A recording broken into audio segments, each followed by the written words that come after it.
இந்த வீடியோல Naruto Shippuden season 4 episode 75 நம்ம பார்க்க போறோம். ஓப்பனிங்லயே அந்த 20 படைகள்ல ஒரு படையை காட்டுவாங்க. இந்த ஃபுட் ஸ்டெப்ஸ் எல்லாம் பார்த்துட்டு இது அவங்களோடது இல்ல அப்படின்பாங்க. இதுக்கப்புறமா சோஜியன் ஈனோக்கு டீமை காட்டுவாங்க. அவரோட டீம் லீடர் ஸ்டாப் பண்ணுவாரு. பார்த்தா 2 பரிசுகள் வரும். அவங்கள சோஜியும் ஈனோவும் ஒளிஞ்சிருந்து பார்ப்பாங்க. திருடன்ட்டு பயங்கரமா திட்டிட்டு கொண்டு வந்த கட்டையை ஒண்ணு எடுத்து அடிப்பானுங்க. ராய்டோ பின்னாடி வந்துட்டு லேண்ட் ஆஃப் ஃபயர்ல இருந்து தற்காலிக ஊரடங்கு போட்டதா கம்யூனிகேஷன் உங்களுக்கு வந்துச்சா இல்லையான்னு சொல்லி கேட்பாரு. கேள்விப்பட்டனா இருந்தாலும் சின்ன பசங்களுக்கு எதுவும் ஆகக்கூடாதுன்னு நினைச்சோம் அப்படின்பாங்க.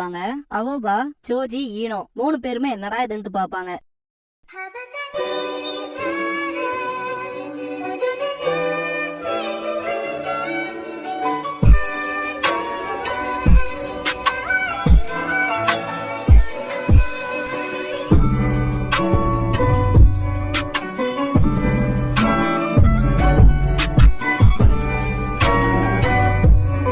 ஓப்பனிங் சாங் முடிஞ்சதுக்கு அப்புறமா த ஓல்ட் மாங்ஸ் பிரேயர் அப்படிங்கிற இந்த எபிசோடோட டைட்டில் போட்டு ஸ்டார்ட் பண்றாங்க.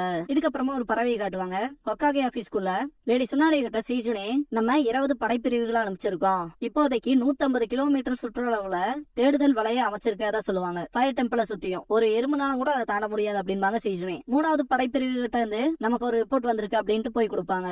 ஏரியா சி அப்புறம் ஈல இருந்து அக்காட்சுக்கியோட எந்த தடயங்களும் கிடைக்கல அப்படின்ட்டு அந்த பறவைகளுக்கு லெட்டர் எடுத்து பார்த்துட்டு சொல்லுவாங்க. அப்படின்னா எங்க அப்படின்ட்டு திங்க் பண்ணுவாங்க. சொன்னாரு ஏரியா எஃப் அண்ட் ஜியும் நார்மலா இருக்கு. அக்காட்சுக்கியை சேர்ந்தவங்களை இன்னும் கண்டுபிடிக்க முடியல அப்படின்னு ஒரு ஷினோபி ரிப்போர்ட் பண்ணுவாரு. அவங்களை ஏன் கண்டுபிடிக்க முடியலன்னு கடுப்பாவாங்க. சொன்னாரு ஃபயர் டெம்பிளுக்கு போனேன். ஆசுமா டீம் கிட்ட இருந்து ஏதாவது மெசேஜ் வந்துச்சா என்னன்னு சொல்லி சீசனை கிட்ட கேட்பாங்க. சொன்னாரு இன்னுமே எதுவும் வரல அப்படின்பாங்க. ஆசுமா டீமை காட்டுவாங்க. சீருக்கு திங்க் பண்ணிட்டே போவாரா ஆசுமா. சிக்கமாரு ஃபயர் டெம்பிளோட நிலைமையை பார்த்துட்டு ஷாக் ஆகும். இதுக்கு முன்னாடியே ஃபயர் டெம்பிள்ல இருந்து எல்டரை நம்ம பாத்திருப்போம். அவர் வந்து நிப்பாரு. அவர் பக்கத்துல இருக்கவரு நீங்க தான் லீஃப் வில்லேஜ்ல இருந்து வந்தவங்கன்னு சொல்லி கேட்பாரு. ஆமான் பாரு ஆசுமா, உங்க கேரிங்ல இருக்க அந்த துறவி எங்களுக்கு இந்த விஷயத்த கான்டாக்ட் பண்ணாரு அப்படின்பாரு. அந்த ஒரு துறவி பான்சாய் நான் தான் ஃபயர் டெம்பிளோட ஹெட் மாங்க் அப்படின்பாரு. கொஞ்ச நாளா நான் கோயில்ல இல்ல, என்ன ஆச்சுன்னு கேள்விப்பட்ட உடனே என்னால முடிஞ்ச வேகத்துல நான் வந்தேன். இத பாக்கும் போதே கொடூரமா இருந்துச்சு அப்படின்ட்டு உள்ள கூட்டிட்டு போவாரு. அங்க ஒரு கோயில் இருந்த மாதிரியே இருக்காது. மொத்த இடத்தையுமே சர்வநாசம் பண்ணிருப்பானுங்க. இங்க இருக்க எல்லா பெட்டிகள்லயுமே இருக்கு அதெல்லாம் துறவிகள் தான். பான்சாய் பக்கத்து கோயில்ல ஹெல்ப் கேட்டதா சொல்லுவாரு. இங்க இருக்க மிச்ச மீதிகளை ரெக்கவர் பண்றதுக்கு. சிக்கமாரு ரொம்ப மோசம்பா. ஆசுமா சிறுக்கு எங்கன்னு சொல்லி கேட்பாரு. ஆக்சுவலா அவரோட உடம்பு கிடைக்கல அப்படின்பாரு ஜென்சா. ஈசுமோ ஆசுமாவை கூப்பிட்டு இத கொண்டு வரணும்னு தான் நான் நினைக்கல, ஆனா சிறுக்குவோட தலைக்கு 30 மில்லியன் பவுண்டியா இருக்கு பிளாக் மார்க்கெட்ல அப்படின்பாரு. சிக்கமாரு ஷாக் ஆயிட்டு அக்காட்சுக்கி சேர்ந்தவங்களுக்கு அந்த பவுண்டியை பத்தி தெரியுமா என்ன பெரிய அமௌண்ட்ல அப்படின்னு சிக்கமாரு கேட்கவும் ஆமான்பாரு ஆசுமா. அப்படின்னா அந்த அமௌண்ட் கலெக்ட் பண்றதுக்கு கலெக்ஷன் ஆபீஸ்க்கு தான் போயிருக்கணும் இல்லையா அப்படின்னு சிக்கமாரு கேட்டுட்டு அப்படின்னா எதிரிதான் அவரோட உடம்ப தூக்கிட்டு போயிருக்கணும் இல்லையான்னு சொல்லி கேட்பான். கொட்டட்சு ஈசுமோ கிட்ட கலெக்ஷன் ஆபீஸ் எங்கெல்லாம் இருக்குன்னு சொல்லி கேட்பான். பக்கத்தால இருக்கிறத சேர்த்தி மொத்தம் 5 இருக்கு அப்படின்பா ஈசுமோ. மொத்தம் 5 பறவைகளை யூஸ் பண்ணி இந்த ஒரு விஷயத்த மற்ற டீம்ஸ்க்கு தெரியப்படுத்தலாம்னு நினைப்பாங்க. இப்போ பக்கத்துல இருக்க டீம்லாம் அந்த எக்ஸ்சேஞ்ச் பாயிண்ட் இருக்க லொகேஷன்ஸ்க்கு சீக்கிரம் போவாங்கல்ல அப்படின்பா ஈசுமோ. நம்மளும் சீக்கிரமா போலாம் அப்படின்பாரு ஆசுமா. பான்சாய் லார்ட் ஆசுமா சர்டோபி கொஞ்சம் இருங்கன்னு கூப்பிடுவாரு. சண்டை போடுறவங்க எல்லாத்துக்குமே என்ன பிரேயர் பண்ற கலவு பண்ணுங்கன்னு சொல்லி கேட்பாரு. ப்ளீஸ் பண்ணி கேட்பாரு பான்சாய். அது எங்களுக்கு பெருமைதான் அப்படின்பாரு ஆசுமா. பான்சாய் பிரேயர் பண்ணுவாரு. சிக்கமாரு கண்ணை முடிச்சு ஆசுமாவை பாப்பான். ஆசுமா சீருக்குன்ட்டு அவர் கூட இந்த விஷயங்களை எல்லாம் நினைச்சு பாப்பாரு. கண்ணை முடிச்சு பார்க்கும் போது அவருக்கு முன்னால சீருக்கு நிப்பாரு. 12 கார்டியன் நெஞ்சால மிச்சம் இருக்கு இது நான் மட்டும்தான். நான் உங்ககிட்ட நிறைய பேசணும்னு நினைச்சேன், உங்ககிட்ட இருந்து சில விஷயங்களை கேட்கறக்கும் தான் அப்படின்னு ஆசுமா மனசுல திங்க் பண்ணுவாரு. சீருக்குவோட உடம்ப காக்குசு தூக்கிட்டு போறத காட்டுவாங்க. ஆசுமா செம கண்ல இருக்கிறத சிக்கமாரு பாப்பான். பான்சாய்க்கு தேங்க்ஸ் பண்ணுவாரு ஆசுமா. சீருக்குவோட உடம்ப எப்படியாச்சும் மீட் எடுக்கிறோம்னு சொல்லுவாரு ஆசுமா. விஷயங்களை சீரியஸ் ஆக்க வேண்டாம், நீங்களுமே 12 கார்டியன் நெஞ்சால ஒரு மெம்பருங்கனால உங்க தலைக்கான விலையும் இருக்கு. சீருக்கு மாதிரி சேஃபா இருங்க அப்படின்பாரு பான்சாய். நீங்க என்ன பத்தி கவலைப்பட வேணாம், சீருக்குவை விட 5 மில்லியன் என்னோட தலைக்கு ஜாஸ்தியாவே இருக்கு, அதுக்கான காரணமும் இருக்கு அப்படின்பாரு. சிக்கமாருக்கு சந்தோஷமா இருக்கும். ஆசுமாவை பத்தி கவலைப்பட வேண்டிய விஷயம்னா அவர் அதிகமா ஸ்மோக் பண்ணுவாரு அப்படின்பா சிக்கமாரு. இதுக்கப்புறமா நருட்டோ ட்ரைனிங் எடுத்துட்டு இருந்தான் இல்லையா அந்த இடத்துல காட்டுவாங்க. சக்குரா வந்து அந்த ஃபுட் பில்ஸை வைப்பா. என்ன இன்னைக்கு ட்ரைனிங் இல்லையான்னு பாத்துட்டு இருக்கும் போது இந்த இடத்துக்கு சாய் வருவான். என்ன நருட்டோவை பாக்குறதுக்கு வந்தேன்னு சொல்லி சக்குரா கேட்கவும் என்னோட உடம்பு இப்பதான் ரெக்கவர் ஆயிட்டு வருது, அதான் ஒரு வாக்கு வந்தேன் அப்படின்பா.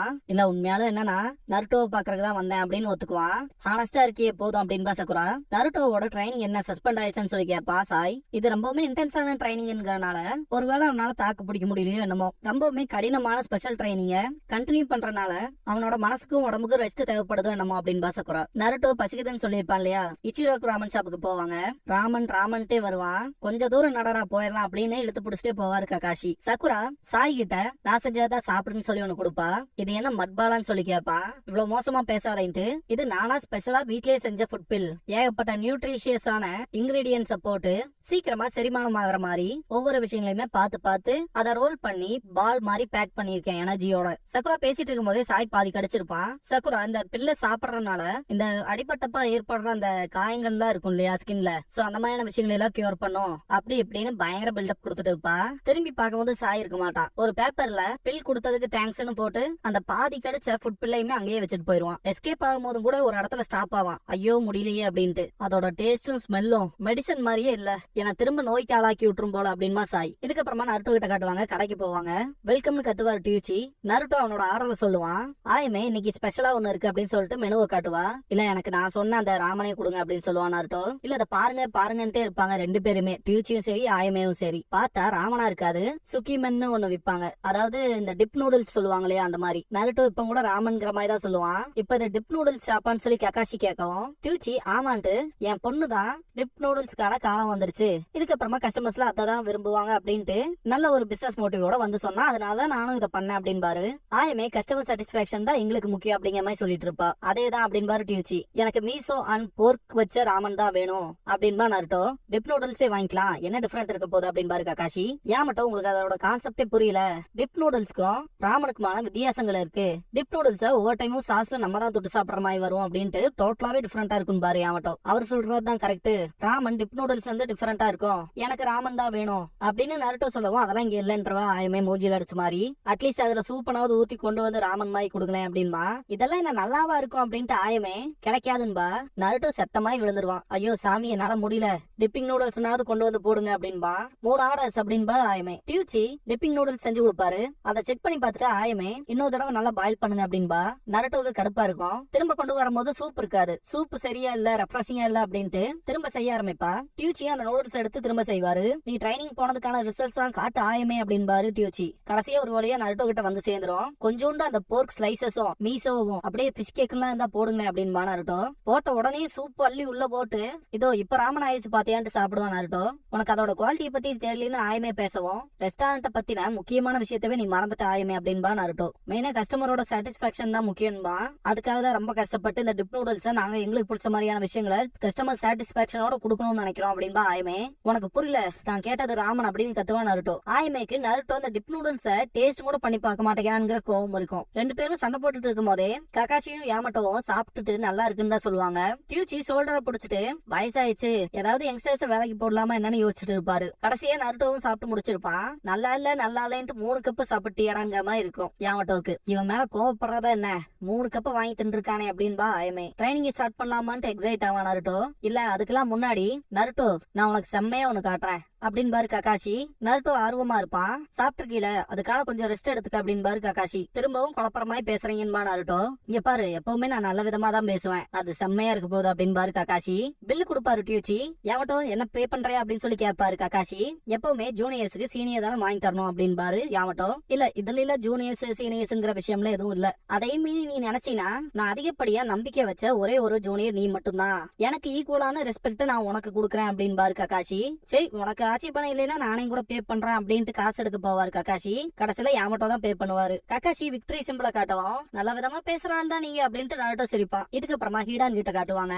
ஹீடானுக்கு காகுசு கூட சேர்ந்து போறது பிடிக்கவே பிடிக்காது. உன் கூட ஒரு நல்ல கான்வர்சேஷன் கூட வரமாட்டேங்குது. அதே மாதிரி ஒரு இடத்துக்கு டிராவல் பண்றவனுக்கு ஒரு நல்ல டீம்மேட் இருந்தா பரவாயில்ல, இவன்லாம் வந்தா எப்படி வழங்கும் அப்படிங்கிற மாதிரி போவான். நம்ம ஒன்னும் வெக்கேஷனுக்கு வரல ஹீடான் அப்படின்மா காகுசு. சரி ஜின்சுருக்கியே தான் தேடி வந்தோம், அவன் கிடைச்சானா என்ன, தேவையில்லாத இந்த எக்ஸ்ட்ரா வேலையெல்லாம் பார்க்க விடுற, அதுக்காகனாவது என்ன பார்த்து இறக்க சந்தேகப்படுறியா நீ அப்படின்னு ஹீடான் கேட்கவும், வாய் மூடிட்டு கம்மனு நடந்து வாடா, ஆல்ரெடி லேட் ஆயிட்டு இருக்கு அப்படின்பா காக்குசு. லேட் ஆகுறது எதுனால?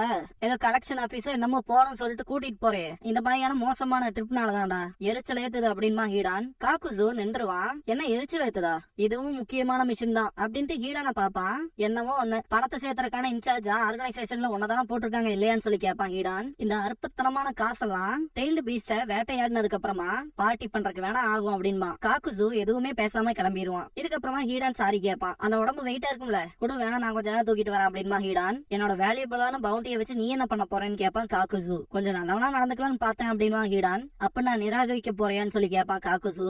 எதை பத்தி தான் பேசுறேன்னு ஹீடான் கேட்கவும், எனக்கு தெரியும், சும்மா நடிக்காத, இந்த உடம்பு நான் தூக்கிட்டு வரது உனக்கு பிடிக்கல, இது வேண்டான்னு நினைக்கிறேன் இல்லையான்னு சொல்லி கேட்பான் காக்குசு. எப்படா கரெக்டா கண்டுபிடிச்ச? இத மறந்துட்டு ஜின்சுருக்கியை தேடி போலான்னு பார்த்தேன் அப்படின்ட்டு ஹீடா சிரிப்பான். காக்குசு பஞ்ச் பண்ண வருவான். ஹீடான் அவனோட டூலை வச்சு தடுத்துருவான். சண்டை போட ஆரம்பிச்சிருவாங்கன்னு பார்த்தா காக்குசு கிளம்பிடுவான். ஏன்னா சண்டை போடலையான்னு சொல்லி கேட்பான் ஹீடான். எனக்கு நேரம் தான் முக்கியம், முதல்ல இதை கொண்டு போய் சேர்த்த வேண்டிய இடத்துல சேர்த்தணும், என் மைண்ட மாத்தணும்னு மட்டும் நினைக்காத, கண்டிப்பா இந்த மிஷின் முடியட்டும், உனக்கு போரே அடிக்காத மாதிரி வேற உலகத்துக்கு தாட்டி விட்டுறேன் அப்படின்பா காக்குசு. கொலை பண்ண போறேன்னு சொல்லாம சொல்லுவான். இதை கேட்ட ஹீடான் கடுப்பாவான். இதுக்கு அடுத்து வர ஆப்பனன்ட்னாவது பவர்ஃபுல்லா இருக்கணும், அப்பதான் என்னோட எரிச்சலனா தணிச்சுக்க முடியும் அப்படின்ட்டு காக்குசு பின்னாடியே போவான். இதுக்கப்புறமா ஆசுமாவை காட்டுவாங்க. அதுக்கப்புறமா நருட்டோ, ககாஷி, யாமட்டோ 3 பேத்தையுமே ட்ரைனிங் ஃபீல்ட்ல காட்டுவாங்க. எதையோ காட்ட போறேன்னு சொன்னீங்களே என்னன்னு சொல்லி கேட்பா நருட்டோ. பாரு இது வேற லெவல்ல இருக்க போகுது அப்படின்ட்டு சக்ராவை ஒண்ணு சேர்த்துவாரு. இது அதுவான்ட்டு பாப்பா நருட்டோ. பார்த்தா ரசிங்கன் பண்ணிருப்பாரு. உங்களாலே ரசிங்கன் பண்ண முடியுமான்னு சொல்லி ஆச்சரியமா கேட்பா நருட்டோ. தலையும் பார்வையே வேற மாதிரி இருக்கும்.